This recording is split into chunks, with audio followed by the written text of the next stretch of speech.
Tiffany Thompson, who is known to be Dallas Cowboys rookie Ezekiel Elliott's girlfriend, posted photos on her Instagram account showing bruises that she alleges are the result of domestic violence. Elliott denied assaulting the woman and told police that he never lived with her. He has not been arrested or charged with the crime. Max, your reaction to the latest? In the case of serious accusations like this, I think it's always best to wait for the facts to come out. However, there's a large segment of the population where that doesn't feel good enough, especially not at first. For example, especially about serious social issues. For example, the Black Lives Matter movement. When there is an instance of police brutality and someone gets on TV and says, let's wait for the facts to come out, it's not good. There's a sense that, well, when the facts do come out, the offending party, nothing happens, and the aggrieved party gets no justice. No justice, no peace. And so every time an example of potential unwarranted police violence comes up, there's an immediate emotional response to it. Don't tell us about the facts coming out. What difference is it going to make? Nothing's ever going to happen to the cop, good guy or bad guy. Now, it's not fair to the party who's being accused in a sense, because they're like, well, yes, I'm being lumped in with everybody else, but I'm innocent, and yet we know that they're not all innocent, and yet almost always there's not the repercussions that there should be. And I think that domestic violence is a similar issue, especially because there's been an atmosphere where it's been pervasive and it's permissive of it, especially when it comes to men who feel entitled, which certainly applies, certainly in the public perception, and also when you consider the kind of power they have and the money they make, to professional athletes. And the fact that he's a Dallas Cowboy doesn't help here either, because even among professional athletes, there's a sense that Dallas Cowboys, traditionally, if you're on that team, it amplifies your sense of entitlement. And so I would say wait for the facts to come out, but I understand if people have an immediate, severe emotional response to the mere accusation. Over the past couple of years, despite the fact that I was raised by 5 women, and I've always been a lifelong advocate against domestic violence, the fact of the matter is that on far too many occasions, all of us have to look in the face and recognize that we're all guilty of having, the operative word would be lackadaisical approach, lack of aggression to really getting to the bottom of these issues as it pertains to domestic violence. On far too many occasions, the actions of us as a society have been reprehensible in terms of how we dragged our feet to get to justice on behalf of so many women out there who have been incredible victims at the hands of domestic violence. Ray Rice put a face on it, and then in the aftermath of Ray Rice, we learned that since Roger Goodell took over in 2006, there were approximately 50, if not more, cases where the National Organization for Women and other organizations brought to the attention of the NFL a problem that existed in this issue as it pertains to this issue, and they felt like not enough was being done about it. In the case of Greg Hardy, it was lightened even more so because that woman was brave enough to go before a judge during a bench trial and highlight what exactly had been done to her, to the point where even though Greg Hardy was able to pay off lawyers and, do interviews and ultimately ended up with a job with the Dallas Cowboys, he can't escape the details that were illuminated before all of our eyes by that lady who was clearly a victim, and we're going to call her a victim because obviously it's not just what she said. It was confirmed and validated by a bench judge in North Carolina who convicted Greg Hardy before the laws in North Carolina allowed him to appeal the decision, and it was ultimately thrown out because they couldn't find a girl who didn't want to testify again. I bring all of that up because when I heard this, on one hand, I'm thinking about Ezekiel Elliott proclaiming his innocence. I'm thinking about Urban Meyer and others and how they've spoken about this kid. I'm thinking about the fact that he wasn't arrested. And I'm saying, okay, let's let the facts come out. But then I'm also thinking about her and what she said. And I'm thinking about that case involving that kid, Brock Turner, at Stanford. Oh, yeah. And how despicable his actions were to that lady, where he was basically assaulting her behind a garbage can. All right. And two, conscientious individuals jumped him and held him down for the police to come. And he should have been in prison for about 5 to 10 easy, and literally got off for 6 months because the judge, who was a Stanford alum, was sitting there talking about how he didn't want to ruin the kid's life.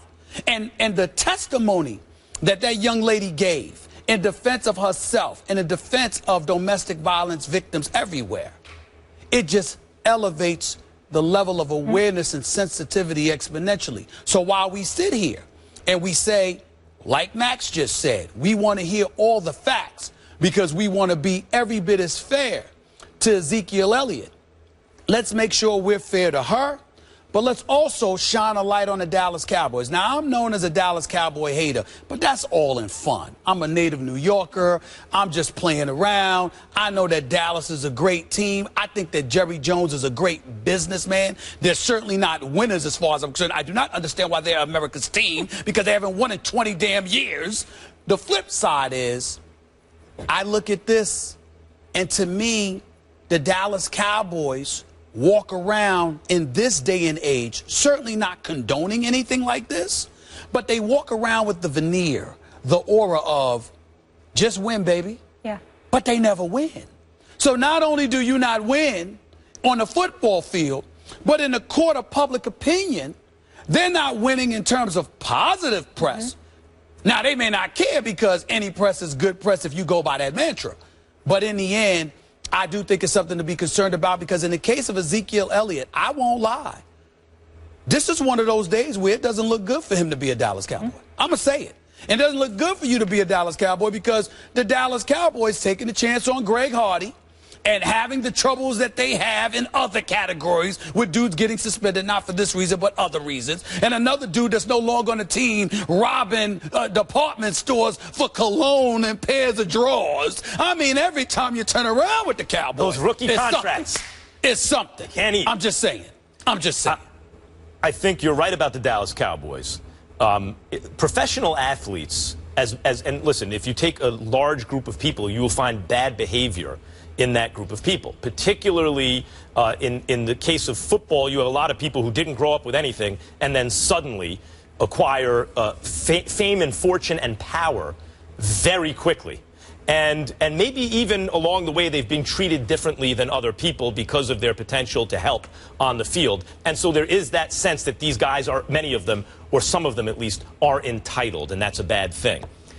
In the case of the Cowboys, as I said, that is magnified.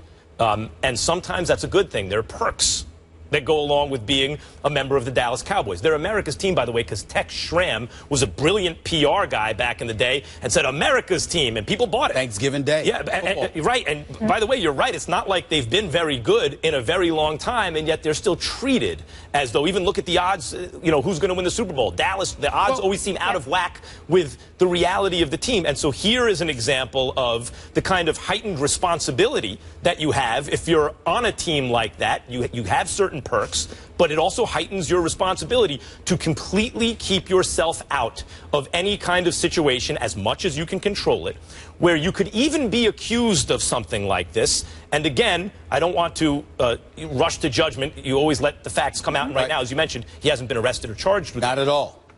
I will say this, too. One of the things that rakes my nerves about the Dallas Cowboys is that being called America's team. Yeah. Because I have fun with it because they don't win. But I'm serious about it in terms of them being highlighted and illuminated as the standard. What standard have they set? You got a nice uniform.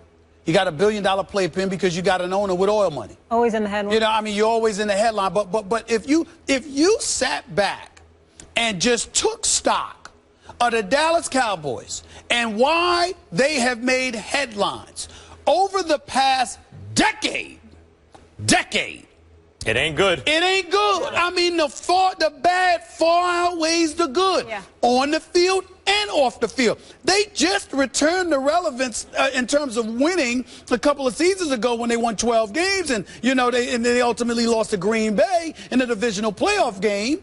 But that's it. Yeah. That is it. And you're right. It's not even a deserved sense because they haven't won enough. But there is a sense that they care more about the product on the field and pandering to their fans who only care about the results on the field than they do about kind of social responsibility or disciplining players. You would expect if there's a player with a character issue that now, by the way, this is not always deserved because there are players on every team, on the Patriots, on the Steelers, on the Giants, on those old school Northeastern original football teams, that are considered character style teams. There are bad apples there too. But the sense is if there's a guy in a draft coming up with character issues and he's fallen down in the draft a little bit, you're not expecting the Patriots or the Steelers or the Giants to take him. But if the Cowboys take him, you're like, oh, that makes sense. Yeah, because that's what they've done. And see, my thing is, and I brought up Al Davis's, God rest his soul, Al Davis's old Raiders, because he had the same image too.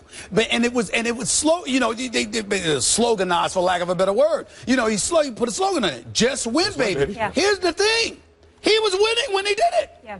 The Dallas Cowboys don't win. They don't win. And if you sacrifice, I don't get it. If you sacrifice character on the altar of talent and you don't win, it indicates that maybe your process isn't right and that maybe you're underestimating how important character is on the field. Again, none of this is to say that Ezekiel Elliott doesn't have character. That's right. Yep. It's just kind of an entree into it's a point into the peg into the conversation. It's not to cast any aspersions against him because we don't know the truth. Yep. We don't know whether she's telling the truth or whether he's telling the truth. But I do think the one undeniable point in this conversation is that it would look far better for him if he were a member of another team than the Dallas Cowboys right now. You can slice it any way you want. Of course. Being on the Cowboys doesn't help you right now. I'm not saying it hurts you that much because, again, it's not the Dallas Cowboys' fault that he finds himself in this situation. Let me not cast those aspersions on the Cowboys. But because of their history of headlines, over a decade, damn it, a quarter century, the fact is it doesn't help them. Yeah. Right now, it's he said, she said. I always say 3 sides to every story, right? His, hers, and the truth. But here's the positive, guys. In the past, the NFL has been very reactionary to this. Now they have a protocol in place, so they'll get to the bottom of this. And if he is guilty of it, they'll take the proper steps, regardless of how high they took him in the draft, highest selling jersey, et cetera. They got to get it right this time, and that system is in place. So the NFL will handle that. More First Take after the break. Another fresh hour with Max and Stephen A. Don't go anywhere.